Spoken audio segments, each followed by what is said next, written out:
มันต้องเงินมาอยู่น้ำมีเหี้ยงนี่ก็พวกงูกุมารขาวมันไก่ไข่ก็อยู่หลังบ้านเบิดเพิ่นก็นั่งกับหนุ่มมันคนละมือ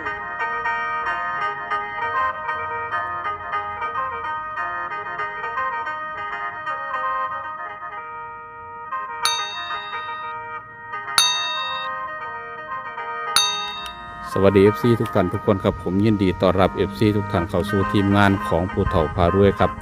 ตามแนวทางของปู่กว้างเมานับทิกละเมอนะครับเนาะ FC ครับผมปู่กว้างนะครับเนาะกับ FC ก็เคยติดตามมาแล้วนะครับเนาะช่วงเข่ากับเข่าทุก10 กว่างวดช่วงพวกเข่ากับพวกเข่ามาหลายงวดแล้วครับเพิ่นก็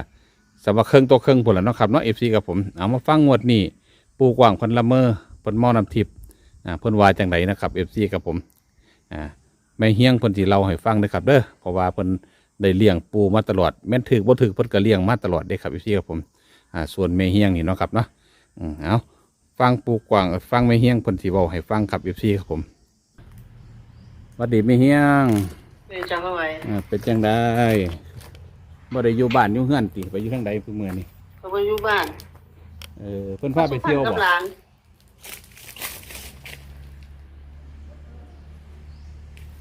เมื่อหมดแรงเมื่อเลยมาเพิ่นพาไปเที่ยวติพาไปเที่ยวบ้าโธ่คือได้สบายแท้วะมา2 มื้อ2 มื้อแล้วกลับเลยล่ะอันผู้ดำย่ายใบอีหยังเพิ่นบ่มาอีกบ่คือว่าอยู่สุพรรณติเดี๋ยวนี้ตอนนี้อยู่สุพรรณอยู่โอ้กลับมื้อใดก็จังว่าก็กลับแล้วบ่าย3บ่าย4โอ้กลับมื้อนี้ติกลับมื้อนี้ละเป็นจังไดอยู่สุพรรณสบายดีสบายดีอยู่คืนนี่โว้ยเป็นหยังมื้อคืนนี่ศาลากวนนี่เพิ่นกวนอีหยังกวนเรื่องหยังเพิ่นว่าเพิ่นโทรหาพ่อเพิ่นบ่รับสายเพิ่นน่ะพ่อเพิ่นบ่รับอ้าวก็หายตัวหายก็ซูนให้แม่หายแม่กระโดดขึ้นเตียงกระโดดขึ้นกระโดดลงซ้ำน่ะบ่ได้นอนแม่ว่าจะกระโดดลูกเลยว่าสิพ่อมันนอน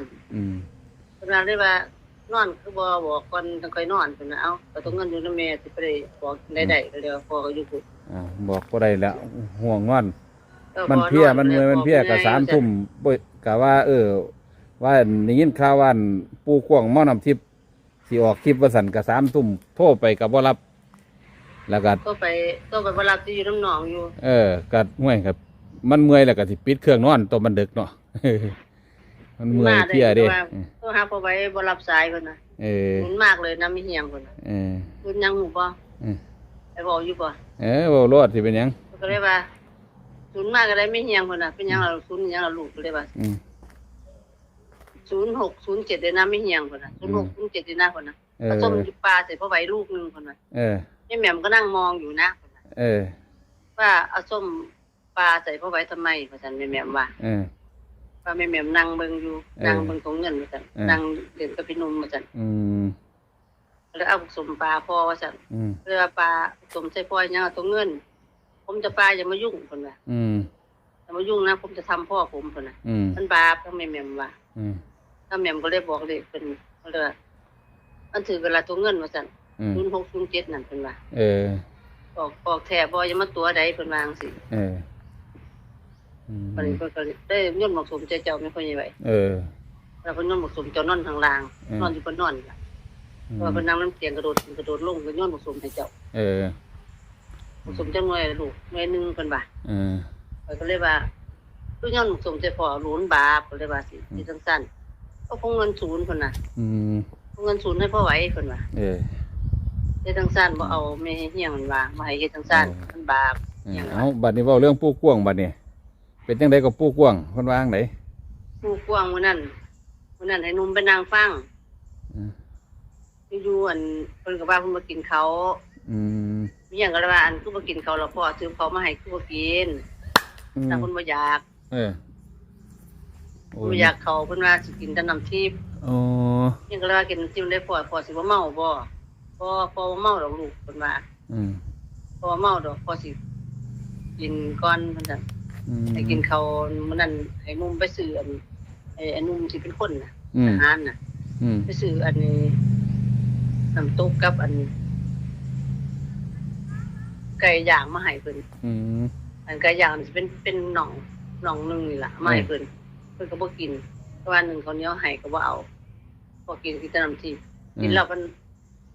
ไอ้หนุ่มมานั่งอันเป็นหมู่ปูเด้อหนุ่มก็เลยว่าสิหนุ่มก็เลยครับซั่นว่า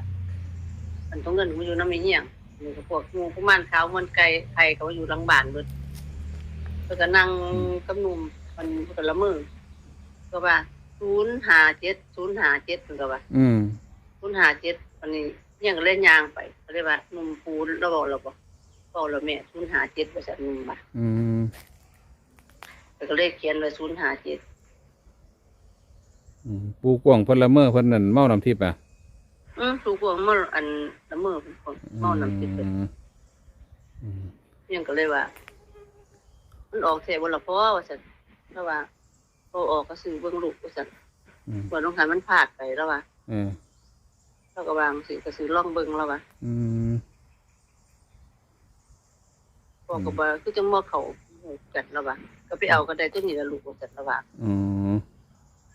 เราไปมากก็ได้ตัวนี้แหละบัดนี้เราว่าไปเอามาก็ได้ตัวนี้ล่ะระวังถามบ่ว่าเราไปเอามาได้ไสถามอยู่ระว่าไปกองสลากกับเลี้ยงหน่อยแล้วไปกับพวกเขาเงินได้มื้อน่ะไปกองสลากกองสลากเลี้ยงหน่อยเพิ่นเห็นนั่น70เรื่องกันว่า17เพิ่นว่าบ่คือกันได้บัดนี้แต่คนละตู้ไปแต่ว่าเพิ่นพวกมันบ่ได้หาอันแต่057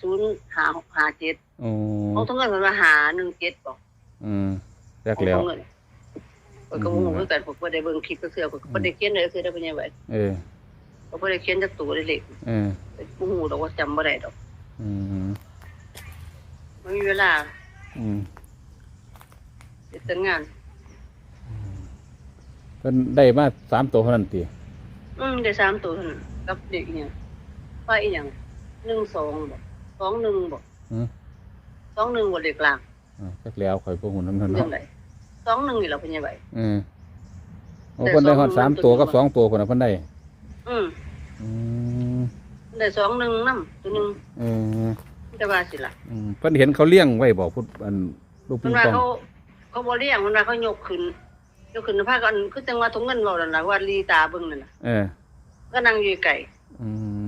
ก็เห็นคนละตัวเนาะเห็นตัวเดียวกันล่ะผู้นึงกลับผู้นึงบ่กลับจังซี่นะโอ้เป็นเจ้าของสลากแล้วถ้าผู้ที่จำได้ว่ามันอยู่หม่องใดตำแหน่งไหนติของถุงเงินน่ะมันหา17บ่ของถุงเงินแต่ว่าปูกว้างเพิ่นเห็น057กับ21057กับ21ถามเพิ่นว่าคักบ่งวดนี่เพราะว่าซั่นมันถามอยู่บ่ถูกมาหลายงวดแล้วเด้ว่าซั่นก็ถือบ่ได้ไปรู้อันใด10กว่างวดแล้วมันออกก็เลยว่าสิของพ่อก็เลยว่าลูกมันบ่มีเงินซื้อกินได้พอก็เลยว่าบางทีอันไปเมื่อบ้านได้พอก็เลยว่าเมื่อบ้านพ่อบ่ได้มีเงินซื้อกินได้ก็เลยว่าแห่งบ่มีเงินมีทองเบิดเงินน่ะเด้ว่าซั่นบ่มีเงินซื้อกินแล้วบ่ได้กินแล้วก็เลยว่าบอกมาให้ถือบ่มีเงินซั่นดอกจักงวดแล้วบ่บอกบ่ถูกมื้อนี้บ่มัน10กว่างวดแล้วบ่10กว่างวดแล้วบ่มันสิซ้ำกันก็บอกถูกงวดที่ก่อน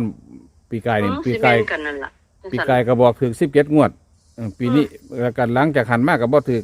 มาบ่แม่นได้ครบ17งวดแล้วบ่10เท่าไหร่งวด10งวดจะได้โลอันนี้ตั้งแต่บอกบ่ถูกว่านี่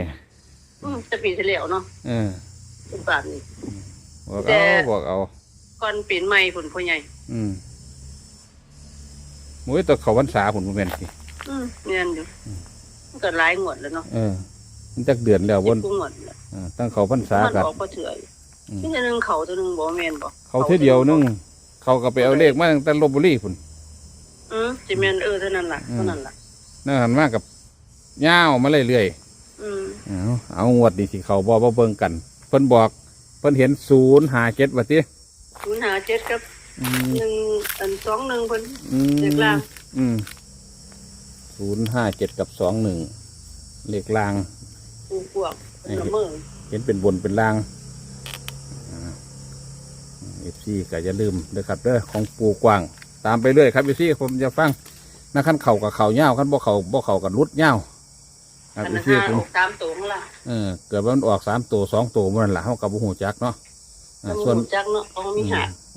ของบ่มีหักเพิ่นได้มาอย่างไรเพิ่นก็มาบอกสั่นเพิ่นก็จะให้ถือเบิดล่ะครับ FC ก็ ค จะ รับ ให้ ผม ถืออยู่แต่ว่ามันบ่ได้จังได๋ เพราะว่าปูกว้างนี่เพิ่นก็เมาแตะนำทิพย์อย่างเดียวครับ FC ครับโศกหมานลำรวยเป็นเศรษฐีมหาเศรษฐีจงเป็นของ FC ทุกท่านทุกคนนะครับเด้อก็จะเริ่มกดไลค์กดแชร์ครับ FC กับผมกดกระดิ่งแจ้งเตือนเอาไว้สำหรับ FC ใหม่ที่เข้ามานะครับเนาะขอกำลังแรงใจจาก FC ทุกท่านทุกคนครับผมกดไลค์กดแชร์ให้กับผู้เฒ่าพระรวยพอสวยพระรวยเนี่ยครับ FC กับผมเลขดังปู่กว้างมาแล้วครับแต่ว่าเข่าบ่เข่ากับบ่หูด้วยครับเด้อ FC กับผมยอดไว้ครับบาท1-2 บาทครับ FC กับผมค่ามันมาเนาะครับเนาะเพราะว่าขั้นเด็ก ที่5 บาทก็ยอดไป ลุดมากกันยาวแล้วบาทนี้อาจจะเขากับว่าบ่สร้างครับพี่ผมสี่เขาพรรษาแล้วของเพิ่นตั้งแต่ซ้ำมีแล้วเพิ่นเขาเดือนมีนาเมษาเนี่ยแหละปกติเพิ่นเขาปีกายนี่ก็ตั้งแต่มีนาพี่ต่อไปครับยาวจนฮอดพุ่นนะ17 งวดนะครับเนาะเขายาวตลอดเลยขั้นได้เขาทีนึงเลยระวังนะครับเอฟซีกับผมยาวตลอดเลยครับเอาสำหรับคลิปนี้ก็ขอบุญขอบคุณมีเฮียงหลายครับผมสวัสดีครับ สวัสดีจ้า